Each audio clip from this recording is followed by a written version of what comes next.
A person that was arrested from the night of the riots. This was a new charge to just kind of go back and cover that. This happened on May 31st. The Verizon store at 41st and Kiwanis. There were quite a few people that entered that store. The windows were broken, and there was a lot of items that were taken from the store.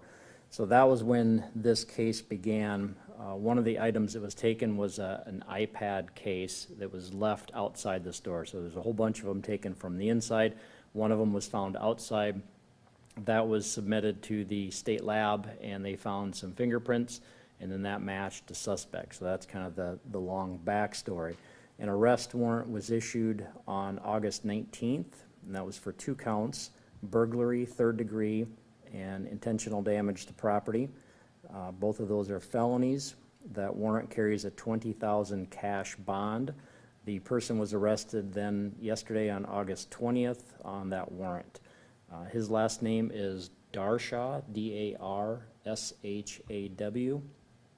First is Samuel, S-A-M-U-E-L.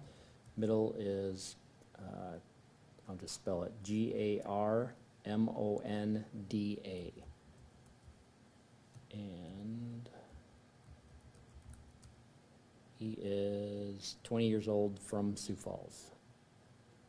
And sorry, you said this was someone who had previously been charged with something? Or? No, well, no, it was just through this investigation, and the fingerprints really were the big key component of this. So it happened during the night of the riot. We had several businesses that were broke into.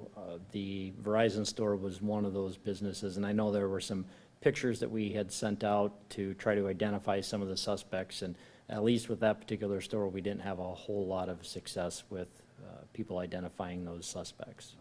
Do you know what number of arrests this is for the night of May 31st? That I don't. I know most of when we were talking about the arrest warrants that were issued and the people that were arrested, most of those charges were like aggravated assault and riot.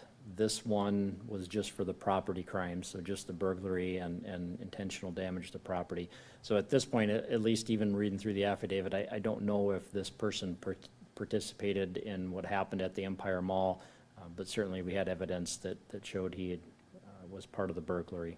Do you know how many people were arrested from that Verizon store? That I don't know.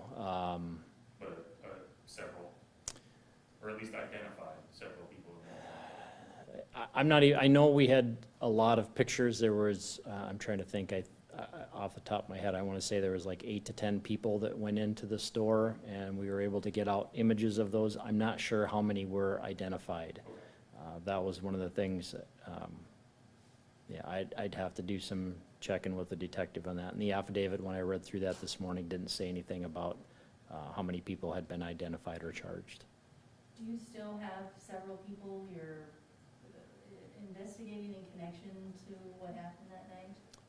Yeah, well, I wouldn't, yeah, I mean, there was quite a few crimes, different crimes that happened, especially the property crimes after people started leaving the mall. That's when we believe a lot of those different crimes happened. At least I know with this Verizon store, we had a lot of people that went into it. Some of them took things, some of them didn't, so there's still some various charges. I wouldn't say that this investigation is over because we haven't been able to identify the people, but it's one of those that these types of things take time. I can't give you a time frame if or when additional people may be charged.